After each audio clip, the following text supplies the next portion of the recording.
Sir Tony Blair appeared to give a withering assessment of Sir Keir Starmer as he attacked the gaping hole of ideas in British politics.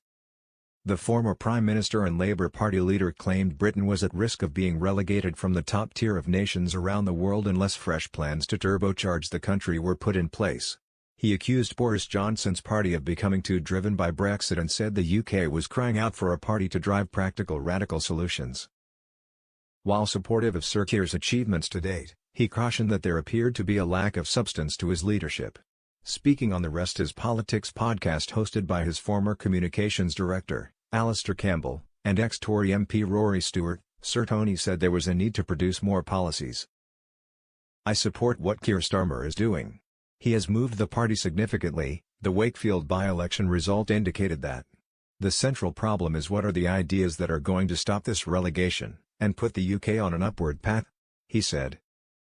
Jeremy Corbyn took over the Labour Party, the Conservative Party became a Brexit party. The strong centre ground that you need to drive practical radical solutions was weakened.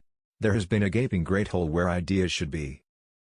Commenting on the above issue, someone said, "Exactly what achievements are they? I can't think of anything positive he has done for the party, and his main policy of fence-sitting and sniping at the government with hindsight isn't any sort of policy that is going to bring election victory anytime soon if ever.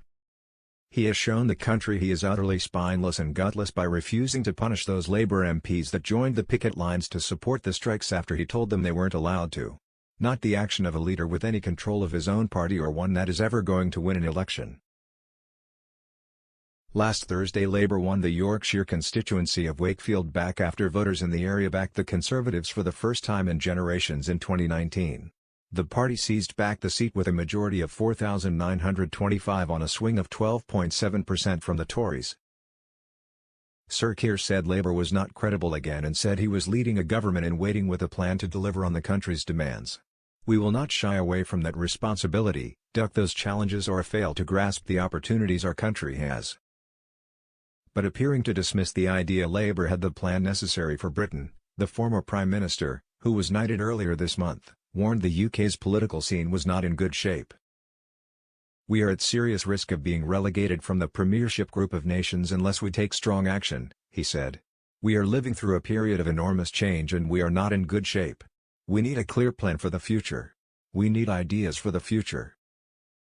Sir Tony's blistering attack comes as he prepares to launch his new Future of Britain conference in London tomorrow.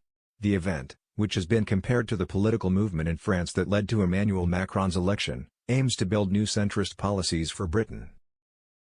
Condoleezza Rice, the former U.S. Secretary of State, money-saving expert Martin Lewis, and the journalists Emily Maitlis and John Sopel are set to be among its attendees. Some believe Sir Tony is using the conference to re-enter the political fray with the hopes of one day launching a new political party. He told the podcast, "Britain faces huge challenges. The country needs a plan for its future but hasn't got one. The purpose of this conference is to suggest what the new policy direction should be, and to argue for the new politics to achieve them." How about you? What do you think about the above issue? Let us know what you think in the comments section and let's talk. If you find the video good, please don't regret one like and share them. Goodbye and see you in the next videos, thank you.